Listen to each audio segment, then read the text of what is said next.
Hello everyone, start कर रहे हैं बायोलॉजिकल क्लासिफिकेशन में 5 किंगडम क्लासिफिकेशन। अभी तक मैंने आपको 2 kingdom classification, 3 kingdom and 4 kingdom classification पढ़ा दिया है। 2 किंगडम दिया था लिनियस ने, 3 किंगडम क्लासिफिकेशन दिया था अर्नेस्ट हैक्कल ने और 4 किंगडम क्लासिफिकेशन दिया था कॉपलैंड ने एंड 5 किंगडम क्लासिफिकेशन किसने दिया? R H. Whittaker. R H. Whittaker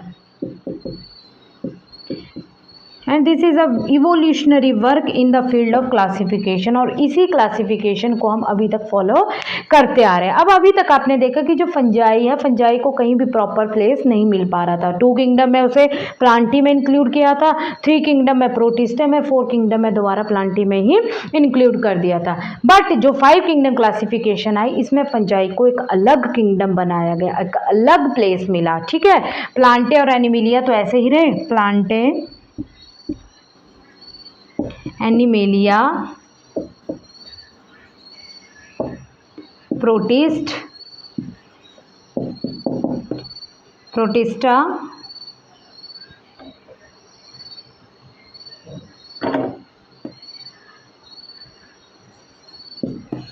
Monera, fungi. तो इसमें फंजाई को एक अलग प्लेस मिला। अब जो प्रोटिस्टा हैं, ये सारे के सारे जो हैं ये यूनिसेलुलर यूकैरियोट है। मोनेरा जो है प्रोकैरियोट है। ठीक है, ये चीज़ आपने याद रखनी है। तो ये था 5 किंगडम क्लासिफिकेशन, जो क्या है? Monera, protista, fungi, Plantae, animalia. Monera, protista, fungi, Plantae, Animalia, ये है 5 किंगडम क्लासिफिकेशन। अब इस क्लासिफिकेशन हमने जो मैंने क्या बताया कि जो भी क्लासिफिकेशन होती है उसके लिए क्राइटेरिया होता है। तो इसकी क्लासिफिकेशन के लिए basically 5 criteria which is very important, और इस क्राइटेरिया में से क्वेश्चन आने की प्रोबेबिलिटी बहुत होती है। जो कि इसके 5 क्राइटेरिया उसे ध्यान से सुनेंगे। तो फर्स्ट है थैलस ऑर्गेनाइजेशन। थैलस ऑर्गेनाइजेशन मतलब थैलस ऑर्गेनाइजेशन की बात करें तो मीन्स मल्टी सेलुलर है या यूनिसेलुलर है? मल्टी सेलुलर है या यूनिसेलुलर है?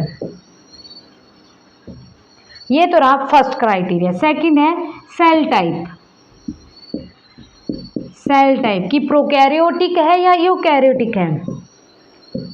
प्रोकैरियोटिक है या यूकैरियोटिक है? थर्ड है आपका मोड ऑफ न्यूट्रिशन।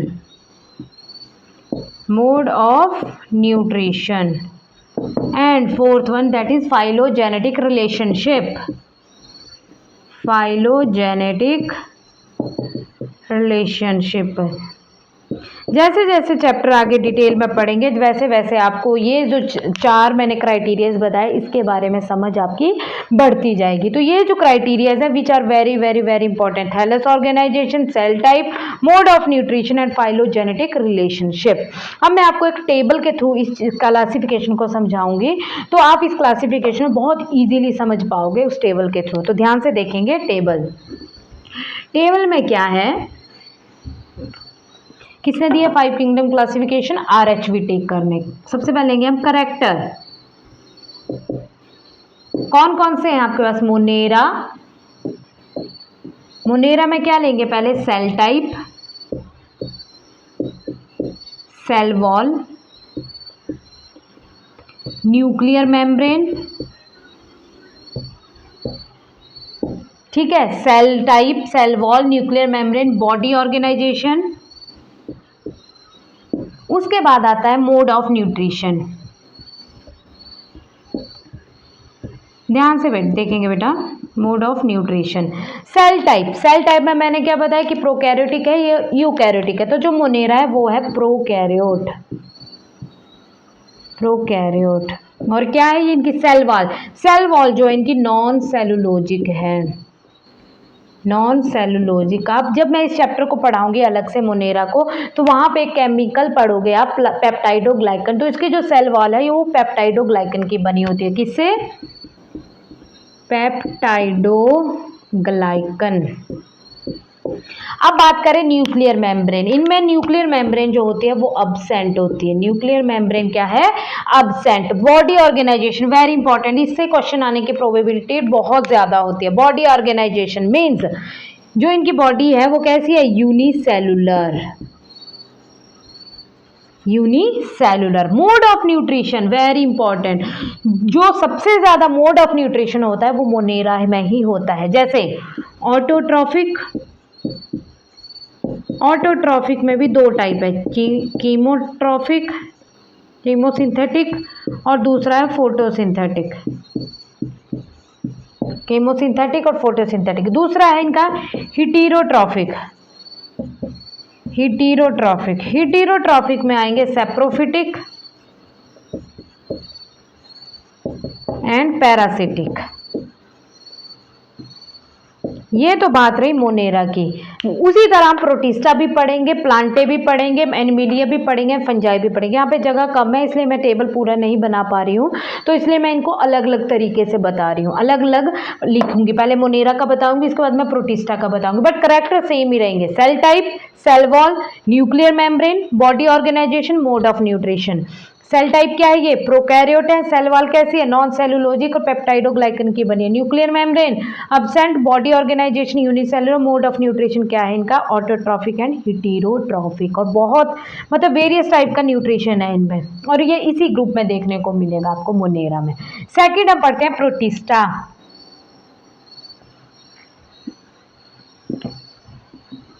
सेकेंड है प्रोटिस्टा।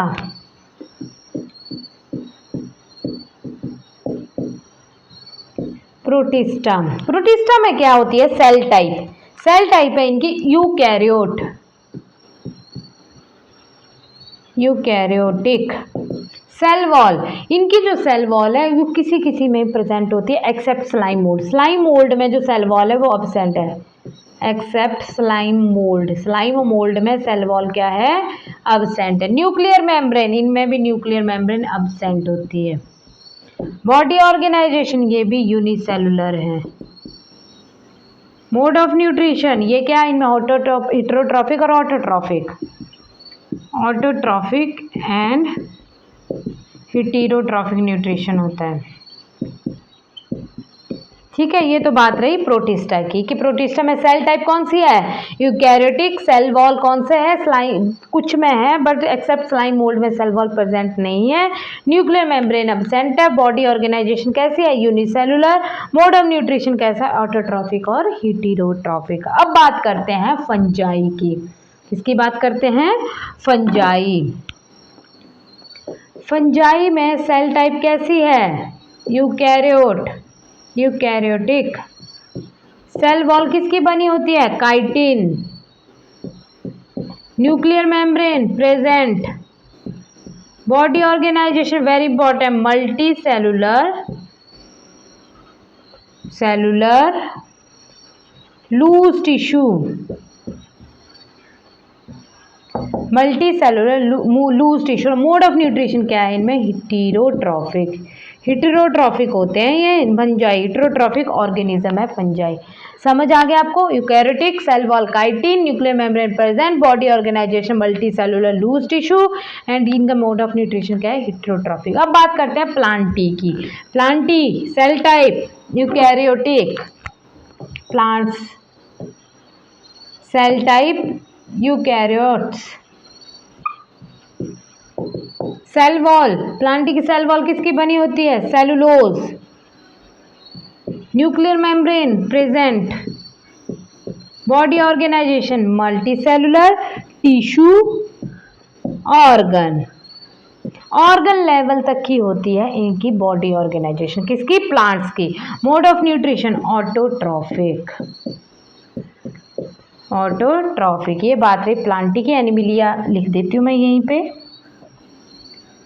एनिमिलिया क्या है? Eukaryote. Cell wall absent, nuclear membrane present, और इनमें जो बॉडी ऑर्गेनाइजेशन है that is tissue, organ and organ system. Tissue, organ and organ system. और न्यूट्रिशन कौन सा इनमें? हिटेरोट्रॉफिक। हेटेरोट्रॉफिक न्यूट्रिशन है। आई होप आपको ये टेबल समझ आ गया होगा।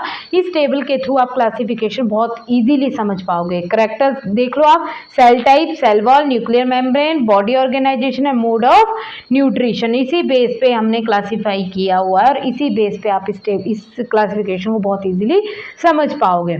तो कौन कौन से थे 5 kingdom? Monera, protista, fungi, Plantae and Animalia, और ये इनके करेक्टर्स हैं। अब बात करते हैं कि जो ये इससे मतलब 5 किंगडम क्लासिफिकेशन से किस टाइप के क्वेश्चन आ सकते हैं, इससे क्वेश्चन आने की प्रोबेबिलिटी होती है। जैसे किस टाइप के क्वेश्चन है कि 5 किंगडम क्लासिफिकेशन का क्राइटेरिया के बारे में आ सकते हैं क्वेश्चन, उससे रिलेटेड क्वेश्चन आ सकते हैं। क्वेश्चन आ सकता है कि जो क्राइटेरिया के बारे में, हाँ एक और क्वेश्चन आता है कि एक फ्रिक्वेंटली पूछा गया क्वेश्चन है कि जो क्लेमाइडोमोनास है, क्लेमाइडोमोनास एंड क्लोरेला, ये एल्गी है दोनों, और कौन सी एल्गी है? ग्रीन एल्गी, ग्रीन एल्गी है। तो इस पूछा जाता है क्वेश्चन कि 5 किंगडम क्लासिफिकेशन है, उसमें इन ग्रीन एल्गी को कौन सी, क्लेमाइडोमोनास और क्लोरेला को कहाँ जगह मिली है? तो बेटा इन दोनों को जगह मिली है प्रोटिस्टा में। इसका आंसर मैं आपको बता देती हूँ, कहाँ मिली है? प्रोटिस्टा में। ठीक है, ये बहुत ही इंपॉर्टेंट क्वेश्चन है, काफ़ी बार पूछा गया है कि क्लेमाइडोमोनास और क्लोरेला को 5 किंगडम क्लासिफिकेशन के अकॉर्डिंग कहाँ जगह मिले है? दैट इज प्रोटिस्टा में। तो ये थी बात 5 किंगडम क्लासिफिकेशन की। इसके बाद आई 6 किंगडम क्लासिफिकेशन। 6 किंगडम क्लासिफिकेशन के बारे में मैं आपको नेक्स्ट वीडियो में पढ़ाऊंगी। आज के लिए इतना ही, थैंक यू।